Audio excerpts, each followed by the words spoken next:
తురుముకున్న కొబ్బరి చిప్పను తీసుకున్నానండి. ఏదైనా క్లాత్ను ఇలా కొబ్బరి చిప్పకు వేసేసి వీడియోలో చూపిస్తున్నాను కదండి, కొబ్బరి చిప్ప కింద ఇలా క్లాత్ను పెట్టేసి అది ఊడిపోకుండా ఉండటానికి ఏదైనా రబ్బర్ బ్యాండ్ని వేసేయండి. క్లాత్ అనేది ఇలా గట్టిగా ఉండాలండి, కిందికి జారకుండా ఉండాలి. కొబ్బరి చిప్పతో ఇలా ప్రిపేర్ చేసుకున్నాక ఏదైనా ఒక గిన్నెలోకి వంట సోడాను 1 స్పూన్ వరకు వేసి, చిల్లీ వెనిగర్ కానీ వైట్ వెనిగర్ ఏదైనా సరేనండి, ఆ లిక్విడ్ని కూడా కొద్దిగా వేసేయండి. ఈ రెండింటిని బాగా మిక్స్ చేసుకున్నాక మన ఇంట్లో ఉండే సోఫాలు కానీ బెడ్స్ కానీ ఏవైనా సరేనండి, ఇలా మరకలుగా జిడ్డుగా ఆయిల్ మరకలు ఏవైనా సరేనండి, సోఫా అనేది ఇలా జిడ్డుగా తయారైనప్పుడు మనం తయారు చేసుకున్న కొబ్బరి చిప్పకు క్లాత్ పెట్టినాం కదండి, దాన్ని మనం ప్రిపేర్ చేసుకున్న ఈ వంట సోడాలో తడిపేసి సోఫా మొత్తాన్ని కూడా క్లీన్ చేసుకోవాలి.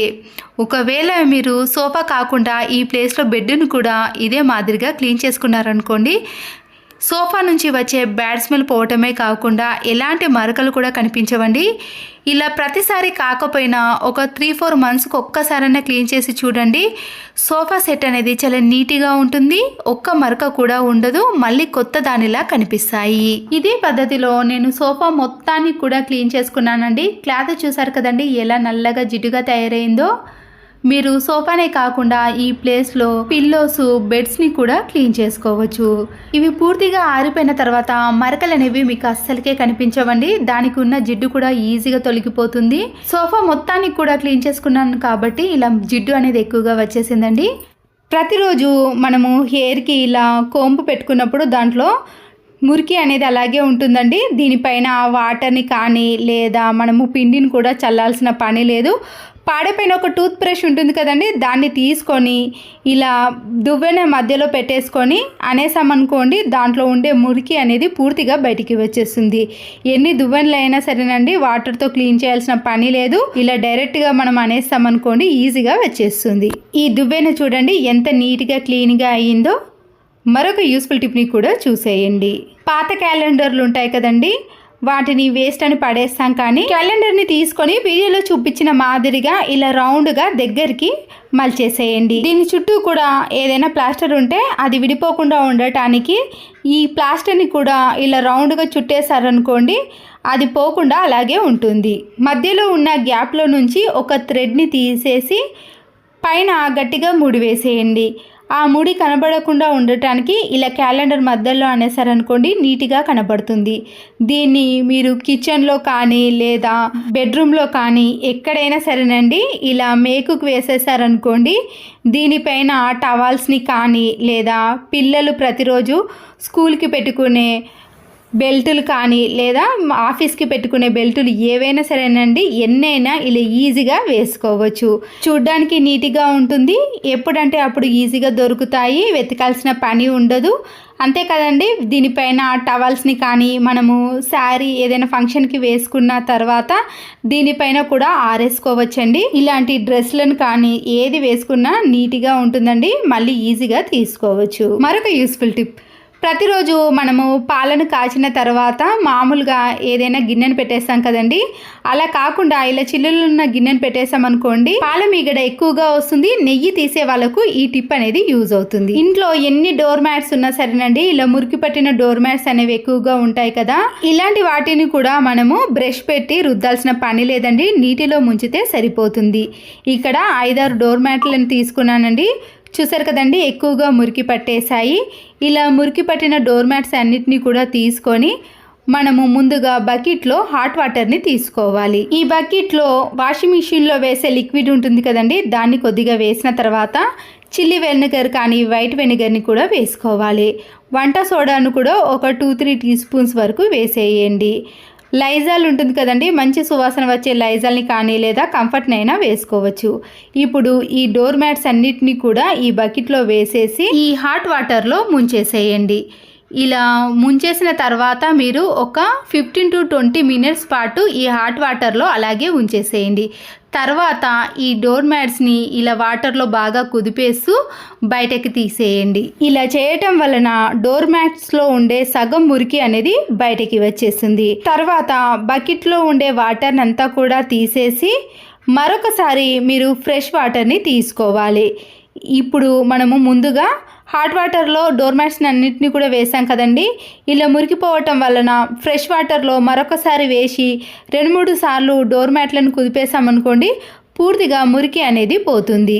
ట్యాప్ వాటర్తో ఇలా 2-3 సార్లు డోర్ మ్యాట్లను కుదిపేసామనుకోండి, మురికిపోతుంది. తర్వాత ఫ్రెష్ వాటర్ని తీసుకొని ఈ డోర్ మ్యాట్స్ అన్నిటిని వేసి నీటిలో జాడించి మనము దాంట్లో ఉండే వాటర్ అన్నీ కూడా పోయేంత వరకు ఇలా ట్యాప్ అయినా కానీ బకెట్లో కానీ వేసేయండి. ఇలా తీసిన డోర్ మ్యాట్స్ అన్నిటిని కూడా మీరు ఖచ్చితంగా ఎండలోనే ఆరబెట్టాలండి. అప్పుడే మనకి డోర్ మ్యాట్స్ అనేవి నీట్గా కొత్త దానిలా కనిపిస్తాయి. మరొక యూస్ఫుల్ టిప్, ఇలాంటివి డీప్ ఫ్రైకి కానీ లేదా మనము ఏవైనా వేయించుకోవడానికి ఈ జల్లీ స్పూన్ని యూజ్ చేసాం కదండి. ఎక్స్ట్రా ఉన్నవి కానీ లేదా విరిగిపోయిన ఈ జల్లీ స్పూన్ని ఏదైనా మేకుకు వేసేయండి. ఇలా వేసిన దాంట్లో మీ ఇంట్లో ఎక్కువగా చిన్న చిన్న స్పూన్స్ కానీ లేదా పెద్ద స్పూన్స్ ఉంటాయి కదండి, చాలా రకాల స్పూన్స్ అనేవి ఎక్కువగా ఉన్నప్పుడు ఇలా వీడియోలో చూపించిన మాదిరిగా ఈ మధ్యలో గ్యాప్ ఉన్న మధ్యలో స్పూన్స్ని పెట్టేసేయండి. అన్ని రకాల స్పూన్స్ పడతాయండి. మధ్యలో స్పేస్ ఎక్కువగా ఉండటం వలన మనము ఇలాంటి స్పూన్స్కి ఒక సెల్ఫ్ని కానీ లేదా మనం కొద్దిగా ప్లేస్ అనేది పడుతుంది కదా, అలాంటి వాటికి ఇలా జల్లీ గిన్నెలో స్పూన్స్ అన్నీ వేసామనుకోండి, స్పేస్ కూడా చాలా ఎక్కువగా ఉంటుంది. తీసుకోవటం కూడా ఈజీ, వెతకాల్సిన పని ఉండదు. ఏ స్పూన్స్ అయినా సరే చాలా ఈజీగా తీసుకోవచ్చు. చూడండి, ఇలా చాలా రకాల స్పూన్స్ని పెట్టాను. మనము ఏది కావాలంటే అది ఈజీగా తీసుకోవచ్చు. మనకి గిన్నెల స్టాండే అవసరం లేదండి. ఇలాంటి చిల్లుల గిన్నెలో కూడా ఎన్నైనా స్పూన్స్ని వేసుకోవడానికి అవకాశం ఉంటుంది. కిచెన్ సింక్లో కానీ వాష్ బేసన్లో ఇలా వాటర్ బ్లాకేజ్ సమస్య ఏర్పడింది అనుకోండి, వాటర్ బాటిల్ ఉంటుంది కదండి, ముందటి భాగాన్ని మాత్రమే ఇలా కట్ చేసుకొని ఈ హోల్ మధ్యలో పెట్టేసి ఒక 2-3 టైమ్స్ పాటు ఇలా కిందికి మీదికి అనడం కానీ లేదా పైన క్యాప్ను మూసేసి ఒక 2 మినిట్స్ పాటు అలాగే ఉంచేసామనుకోండి, దానిలోకి గాలి వెళ్ళదు కాబట్టి అప్పుడు వాటర్ బ్లాకేజ్ సమస్య అనేది పూర్తిగా పోతుంది. వాటర్ అనేది ఈజీగా వెళ్ళిపోతాయి. మరొక యూస్ఫుల్ టిప్ని కూడా చూడండి. నచ్చితే ఒక లైక్ చేయండి. మనము ఏదైనా వుడ్కి కానీ వాల్కి మేకును కొట్టేటప్పుడు మనము డైరెక్ట్గా చేత్తో పట్టుకొని కొట్టకుండా హెయిర్కి పెట్టుకునే సైడ్ పిన్నిస్లు ఉంటాయి కదండి, ఒక సైడ్ పిన్నిస్ని తీసుకొని ఇలా చివరి భాగాన మధ్యలో కానీ పెట్టేసి అప్పుడు ఇలా పట్టుకొని మనము వుడ్కి కానీ వాల్కి కొట్టేసామనుకోండి, మన చేతికి తగలకుండా ఉంటుంది. మేకు అనేది ప్రతిసారి జారిపోకుండా ఇలా ఈజీగా వాల్కి కానీ వుడ్కి కానీ మేకును బిగించవచ్చు. నచ్చితే తప్పకుండా లైక్ చేయండి. మరొక useful hand wash liquid bottle కానీ షాంపూ బాటిల్స్ని మనము బయటకి బ్యాగ్లో పెట్టుకొని ఎక్కడికైనా తీసుకెళ్ళాలన్నప్పుడు ఇలా బట్టల క్లిప్ని పెట్టేసి తీసుకెళ్ళామనుకోండి, ఒక్క చుక్క కూడా బ్యాగ్లో పడకుండా నీట్గా ఉంటుంది. పెన్ కంటే పెన్సిల్ని తీసుకోవడం చాలా బెటర్ అండి. అయితే పెన్సిల్ అనేది ఇలా షార్ప్గా ఉండాలి. ఇలా షార్ప్గా చేసుకునే పెన్సిల్ని తీసుకొని మన ఇంట్లో ఉండే టేప్ కానీ కలర్ టేప్స్ ఉంటాయి కదండి, ఏ టేపునైనా సరేనండి, దాన్ని ముందుగా మనము గుర్తుపట్టాలంటే టైం పడుతుంది కదా, ఇలా పెన్సిల్తో బాగా అప్లై చేసామనుకోండి, ఎక్కడైతే ఇలా గరుకుగా అనిపిస్తుందో ఆ ప్లేస్లో ప్లాస్టర్ అనేది స్టార్ట్ అవుతుంది. దీని సహాయంతో మనము ప్లాస్టర్ని ఈజీగా తీసుకోవచ్చు. ప్లాస్టర్ని మనము దేనికైనా ఇలా వేసినప్పుడు సీజర్ కానీ నైఫ్ కానీ ఏది అవసరం లేదండి. ఈ టైంలో పెన్నుని తీసుకొని ఇలా మధ్యలో గట్టిగా ప్రెస్ చేసామనుకోండి, ప్లాస్టర్ అనేది ఈజీగా కట్ అవుతుంది. ఒకవేళ మీ దగ్గర సీజర్ కానీ నైఫ్ లేనప్పుడు ఈ టిప్ అనేది యూజ్ అవుతుంది. అయిపోయిన కోల్గేట్ పేస్టులు వేస్ట్ అని పడేసాం కానీ వీటిని కట్ చేసి యూజ్ చేసుకున్నాం అనుకోండి, ఇంట్లోకి ఒక విధాలుగా కాదండి పలు రకాలుగా వీటిని క్లీన్ చేసుకోవడానికి యూజ్ అవుతాయి. ఒక బౌల్లో కొన్ని వాటర్ని వేసుకున్నాక కట్ చేసుకునే పేస్ట్ ఉంది కదండి, దాని అంతటిని కూడా ఈ వాటర్లో పూర్తిగా కలిపేసేయండి. పేస్ట్ ఎక్కువగా ఉంటే కొన్ని వాటర్ని యాడ్ చేసి పూర్తిగా కలుపుకున్న తర్వాత వీటిలో ఇంకా ఏ లిక్విడ్ని కానీ దేన్ని కూడా కలపాల్సిన పని లేదండి. దీంట్లో ఒక క్లాత్ను ఇలా తడిపేసిన తర్వాత మన ఇంట్లో డ్రెస్సింగ్ టేబుల్ అద్దాలు కానీ మామూలుగా వాషింగ్ ఏరియాలో ఉండే అద్దాలు ఏ అద్దాలైనా సరేనండి, వాటిపైన సోప్ మరకలు పడి వాటర్ మరకలు పడి జిడ్డుగా తయారవుతుంది కదా, అలాంటి వాటిపైన కూడా ఇలా క్లాత్ను వేసి క్లీన్ చేసుకున్నాం అనుకోండి, ఆ మరకలు అనేవి చాలా సింపుల్గా తొలగిపోయి అద్దం అనేది చాలా నీట్గా కనబడుతుంది. అద్దాన్నే కాకుండా ఈ క్లాత్ పైన కోల్గేట్ వాటర్ని కొద్దిగా వేసి ట్యాప్స్ ఉంది కదండి, ఆ ట్యాప్ని కూడా క్లీన్ చేసుకున్నాను. మరకలు అనేవి చాలా ఈజీగా తొలగిపోయాయండి. కోల్గేట్ పేస్ట్తో క్లీన్ చేసుకున్నారనుకోండి మంచి షైనింగ్లోకి కూడా వస్తాయి. అద్దం చూసారు కదండి ఎంత నీట్గా కనబడుతుందో. అదే వాటర్లో మరొకసారి ఇలా క్లాత్ను తడిపేసి ఫ్రిడ్జ్ పైన కూడా ఎంత డస్ట్ పడిందో దాన్ని కూడా ఇలా కోల్గేట్ వాటర్లో తడిపేసి క్లాత్తో క్లీన్ చేసుకున్నారనుకోండి చాలా నీట్గా అవుతుంది. అయితే ఫ్రిడ్జ్ని క్లీన్ చేసేటప్పుడు మాత్రం స్విచ్ని ఆఫ్ చేసి క్లీన్ చేసుకోవాలండి. ఇప్పుడు ఫ్రిడ్జ్ డోర్ని మొత్తాన్ని కూడా క్లీన్ చేసుకుంటున్నానండి. ఇలా 3 వైపులా కూడా మనము ఫ్రిడ్జ్ మొత్తాన్ని క్లీన్ చేసుకున్నాం అనుకోండి చాలా నీట్గా కనబడుతుంది. ఇలా క్లీన్ చేసుకున్నారనుకోండి ఫ్రిడ్జ్ అనేది మళ్ళీ కొత్తదానిలా కనిపిస్తుందండి, అంత నీట్గా తయారవుతుంది.